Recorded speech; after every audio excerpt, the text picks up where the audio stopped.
এদিকে আওয়ামী লীগ ছাড়া নির্বাচন গ্রহণযোগ্য হবে না, ইউনূসকে চিঠি ডোনাল্ড ট্রাম্পের। এবার কি তবে আন্তর্জাতিক চাপের মুখে আওয়ামী লীগের ওপর থেকে নিষেধাজ্ঞা তুলে নেবে ইউনূস সরকার?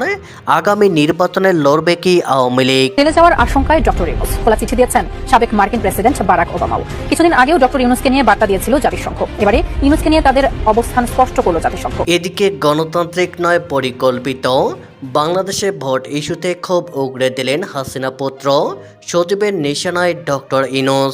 বাস্তবতাটা কেমন হলো যে আওয়ামী লীগকে এখন মাঠে না আনলে বিএনপির যে প্রবল প্রতিপক্ষ হয়ে উঠছে যে রাজনৈতিক শক্তি জামাতের নেতৃত্বে, সেটাকে থামানোর জন্য মাঝখানে কি আওয়ামী লীগকে দরকার আছে?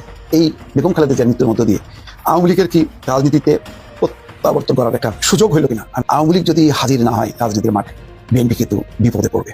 এদিকে ইউনূসের বাংলাদেশে ফের আক্রান্ত সংখ্যালঘু, এবার হিন্দু পৌরকে পুড়িয়ে জ্যান্ত পুড়িয়ে মারার চেষ্টা, ক্ষিপ্ত আন্তর্জাতিক মহল। ভারতে নিযুক্ত বাংলাদেশ হাইকমিশনার রিয়াজ হামিদুল্লাহকে ভারতের রাজধানী দিল্লি থেকে উড়িয়ে এনে পররাষ্ট্র মন্ত্রণালয়ে রুদ্ধদ্বার বৈঠক করেছেন নিরাপত্তা উপদেষ্টা খলিলুর রহমান এবং পররাষ্ট্র উপদেষ্টা তৌহিদ হোসেন, এবং সেই বৈঠকের স্থায়িত্বকাল ছিল 45। যে ঢাকায় ঢুকছেন ভারতের জয়শঙ্কর, ইউনূসকে কাঁপিয়ে বাংলাদেশের রাজনীতিতে নতুন সমীকরণ। ডক্টর জয়শঙ্করের এই বাংলাদেশ সফর আসলে এর পিছনে যে ভারতবর্ষের নিখুঁত এক অঙ্ক আছে তা কিন্তু পরিষ্কার। বলা ভালো, ডক্টর জয়শঙ্করের এই বাংলাদেশ সফর বাংলাদেশের রাজনীতির যে পরিবেশ তা কিন্তু 180 ডিগ্রি ঘুরিয়ে দিতে পারে। ইউনূসের উপদেষ্টা পরিষদে নীরব পদত্যাগ আতঙ্কে, এবং সামনে আরো হবে, আমরা সেটি দেখতে পাচ্ছি।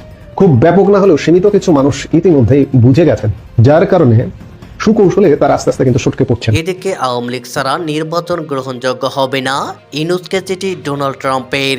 বাংলাদেশের আসন্ন জাতীয় সংসদ নির্বাচন এবং রাজনৈতিক সংস্কার প্রক্রিয়া এ নিয়ে অন্তর্বর্তী সরকারের প্রধান উপদেষ্টা ডক্টর মোহাম্মদ ইউনূসের ওপর আন্তর্জাতিক মহলের চাপ তীব্র ক্রমশ হচ্ছে। নির্বাচনের আগে আওয়ামী লীগকে নিষিদ্ধ করা বা নির্বাচন প্রক্রিয়া থেকে তাদের বাদ দেওয়ার সম্ভাবনার বিরুদ্ধে এবার সরব হলেন মার্কিন প্রেসিডেন্ট ডোনাল্ড ট্রাম্প। তার স্পষ্ট বার্তা, একটি প্রধান রাজনৈতিক দলকে বাদ দিয়ে কখনোই অংশগ্রহণমূলক ও গ্রহণযোগ্য নির্বাচন হতে পারে না। আজ বৃহস্পতিবার এক চিঠিতে মার্কিন প্রেসিডেন্ট ডোনাল্ড ট্রাম্প আগামী বছরের ফেব্রুয়ারিতে প্রস্তাবিত নির্বাচনের আগে কোনো রাজনৈতিক দলকে সম্পূর্ণভাবে নিষিদ্ধ করার বিষয়ে গভীর উদ্বেগ প্রকাশ করেছেন। চিঠিতে বলা হয়েছে, বাংলাদেশের এই ক্রান্তিলগ্নে ডক্টর ইউনূসের দায়িত্ব গ্রহণকে তিনি স্বাগত জানান, কিন্তু অবাধ ও সুষ্ঠু নির্বাচনের পরিবেশ নিশ্চিত করতে হলে সব রাজনৈতিক মতাদর্শের পক্ষের সঙ্গে কাজ করা অত্যন্ত জরুরি।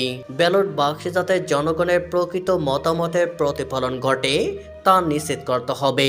ট্রাম্প সতর্ক করে বলেছেন, আইনের যথাযথ প্রক্রিয়ার মাধ্যমে অপরাধ বা গুরুতর মানবাধিকার লঙ্ঘনের জন্য দায়ী নির্দিষ্ট ব্যক্তিদের বিরুদ্ধে ব্যবস্থা নেওয়ার পরিবর্তে কোনো একটি রাজনৈতিক দলের সব কার্যক্রম সম্পূর্ণভাবে স্থগিত করার সিদ্ধান্ত মৌলিক মানবাধিকারের পরিপন্থী।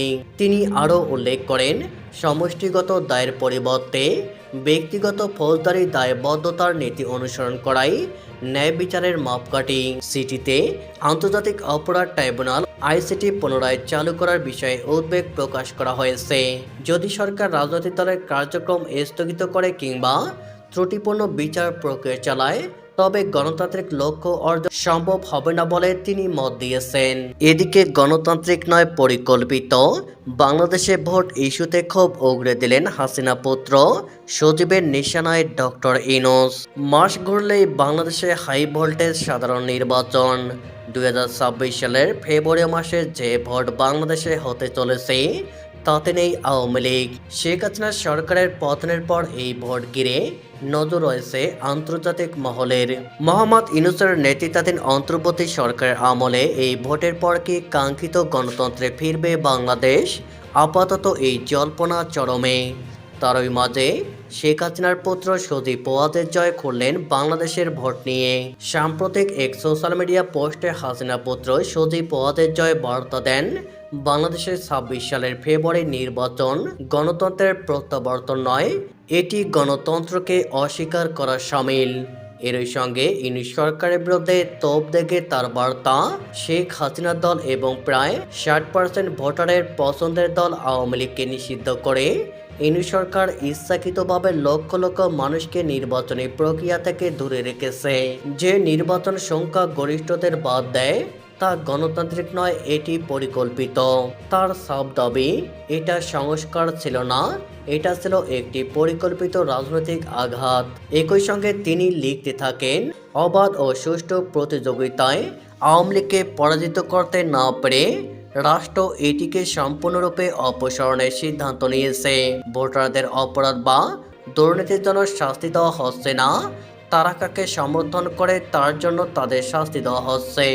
তাদের ভোট দেওয়ার আগেই বাতিল করা হয়েছে। বাংলাদেশের ভোটে আওয়ামী লীগের না থাকা নিয়ে ওই পোস্টে সজীব লেখেন, কোনো বিশ্বাসযোগ্য গণতন্ত্রই তার বৃহত্তম রাজনৈতিক দলকে নিষিদ্ধ করে এবং বৈধতা দাবি করে না। এছাড়া তিনি লেখেন, যখন কোনো সরকার নির্বাচনের চেয়ে ভোটারদের বেশি ভয় পায় তখন গণতন্ত্র দুর্বল হয় না, এটি ভেঙে পড়ে। উল্লেখ্য, বাংলাদেশে 2026 সালের ফেব্রুয়ারি মাসে হতে চলেছে ভোট পর্ব। এই নির্বাচনে আওয়ামী লীগ উপস্থিত না থাকলেও থাকছে বিএনপি, জামায়াত, এনসিপির মতো পার্টি। বিশ্ব কূটনৈতিক মহলের নজরে রয়েছে এই ভোট পর্ব। এদিকে ইউনূসের বাংলাদেশে ফের আক্রান্ত সংখ্যালঘু এবার হিন্দু পৌরকে কুপিয়ে জ্যান্ত পুড়িয়ে মারার চেষ্টা। বাংলাদেশে ইউনূস সরকারের আমলে থামছে না সংখ্যালঘুদের ওপর অত্যাচার। বাংলাদেশের শরীয়তপুর জেলায় এক হিন্দু পৌর কট্টরপন্থী জনতার হামলার শিকার হয়েছেন। অভিযোগ অনুযায়ী তাকে ধারালো অস্ত্র দিয়ে আক্রমণ করা হয় এবং পরে জ্যান্ত পুড়িয়ে মারার চেষ্টা করা হয়। মোহাম্মদ ইউনূসের নেতৃত্বাধীন অন্তর্বর্তীকালীন সরকারের সময়ে সংখ্যালঘুদের ওপর নির্যাতন থামার কোনো লক্ষণ নেই। জানা গিয়েছে, আক্রান্ত ব্যক্তির নাম খোকন দাস। গত 31 ডিসেম্বর অর্থাৎ বছরের শেষ দিনে যখন বিশ্বজুড়ে উৎসবের আমেজ, তখনই এই ভয়াবহ হামলার শিকার হন তিনি। বৃহস্পতিবার ঘটনাটি প্রকাশ্যে আসতেই নতুন করে চাঞ্চল্য ছড়িয়েছে। এদিকে ঢাকায় ঢুকছেন ভারতের জয়শঙ্কর। ইউনূসকে কাঁপিয়ে বাংলাদেশের রাজনীতিতে নতুন সমীকরণ। বাংলাদেশের সাবেক প্রধানমন্ত্রী বেগম খালেদা জিয়ার পরলোক গমনের পর শেষকৃত্যে ভারতের বিদেশমন্ত্রী এস জয়শঙ্করের আচমকা ঢাকা সফর দক্ষিণ এশিয়ার ভোট রাজনীতিতে কম্পন ধরিয়েছে। শেখ হাসিনার ভারতে আশ্রয় পাওয়া দুই দেশের কূটনৈতিক তিক্ততা যখন তলানিতে ঠেকেছে, একদিকে ইউনূসের ভারত বিরোধী কর্মকাণ্ড, অন্যদিকে দিল্লির বৈঠক থেকে ভারতের হুঙ্কার, ঠিক তখনই ভারতের বিদেশমন্ত্রীর বাংলাদেশ সফর বিএনপির সঙ্গে সম্পর্ক উন্নয়নের স্পষ্ট ইঙ্গিত দিচ্ছে। আর তাতেই সিঁদুরে মেঘ দেখছেন মোহাম্মদ ইউনূস সরকার। বাংলাদেশে আওয়ামী লীগের নির্বাচন লড়াইয়ের পথ বর্তমানে রুদ্ধ হওয়ায় এবং আগামী নির্বাচনে তারেক রহমানের দল বিএনপির জয়ের সম্ভাবনা প্রবল থাকায় ভারত দীর্ঘদিনের রাজনৈতিক দূরত্ব ঘষিয়ে নতুন মিত্রতার পথ প্রশস্ত করতে চাইছেন বলে মনে করছেন রাজনৈতিক বিশেষজ্ঞরা।